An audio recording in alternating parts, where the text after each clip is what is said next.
One of the things we try to do at Philanthropy New York is to create a place where people can come together and pause and reflect. It gives one an opportunity not only to meet new people doing similar type work, but exchange ideas about how that work should get done. It's a place where you really create a network of colleagues, some of whom become friends, and I think that's important. It makes New York a smaller place. You start to understand that you're part of a community. There's a very diverse spectrum of perspectives. They've done a really great job at bringing in so many different perspectives to really begin to have more concrete dialogue about how we move forward, not just with the field, but with the communities that we serve. I think it's a very fertile breeding ground for lots of new ideas as well as lots of argument.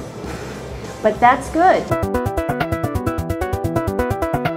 It's actually hard to be a really good and effective grant maker. Even though one may have the means and the funds to support important work, it's not work that can be, I believe, done in isolation. It requires really weaving together a coalition, a network of people that are addressing it from a number of different ways. I think the most interesting work in this field happens when all those boundaries collide and things emerge on the edges. When we think about philanthropy, you have this stereotypical concept sometimes of charity or just putting money towards quick fixes. But what's really needed is sort of getting below the surface and funding or supporting things that actually grow organizations for the long run. Philanthropy New York is really a forum where people can speak to what's worked and what hasn't worked with their funding dollars and can brainstorm in an innovative way about how to get below that surface. The programming that Philanthropy New York puts together is just amazing. The access that they have to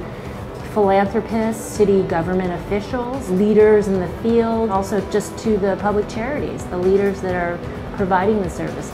I read about grant makers doing interesting things all the time. At Philanthropy New York, I actually get to see them and talk to them and ask them that follow-up question that pops into my head when I read about their latest grant in the Chronicle. It takes what is sort of an abstract or can be an academic environment and makes it very human. It's like getting instant acceptance into a club that you couldn't imagine would ever accept you. I can come to Philanthropy New York and make sure that I'm on top of all the issues. I can make sure that I'm current in the thinking of my particular field, because that's what Philanthropy New York does. We are at a moment where it feels like people are paying attention.